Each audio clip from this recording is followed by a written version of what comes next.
சென்னை ராயப்பேட்டை காவல் நிலைய காவலரை சென்னை மேற்கு மாவட்ட திமுக துணைச் செயலாளர் கடுமையாக தாக்கியிருக்கிறார்.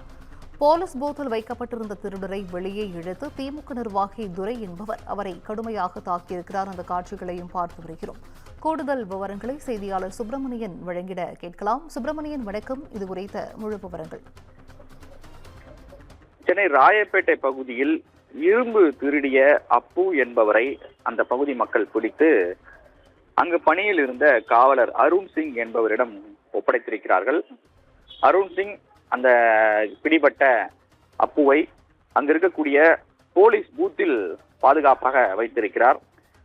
இது தொடர்பான தகவல் அறிந்து அதே பகுதியை சேர்ந்த திமுக நிர்வாகி ஒருவர் போலீஸ் பூத்திற்கு சென்று அந்த திருடனை பிடித்து தாக்கியிருப்பதாக தெரிய வருகிறது. அவர் திமுகவை சேர்ந்த சென்னை மேற்கு மாவட்ட துணைச் செயலாளர் துரை என்பது தெரிய வந்திருக்கிறது.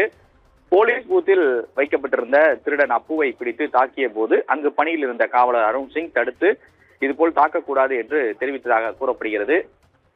அப்போது இருவருக்கும் இடையே தள்ளுமுள்ளு ஏற்பட்டது, கைகலப்பும் ஏற்பட்டதாக கூறப்படுகிறது. அங்கு பணியில் இருந்த மற்ற காவலர்கள் இருவரையும் சமாதானப்படுத்தினர். அதன் பிறகு இருவரும் சமாதானம் அடைந்த பிறகு கலைந்து சென்றிருக்கிறார்கள். இது தொடர்பாக வீடியோ காட்சிகள் வெளியாகி இருக்கிறது. மேலும் காவல்துறை உயர் அதிகாரிகளும் இது தொடர்பான விசாரணையை மேற்கொண்டு வருகிறார்கள்.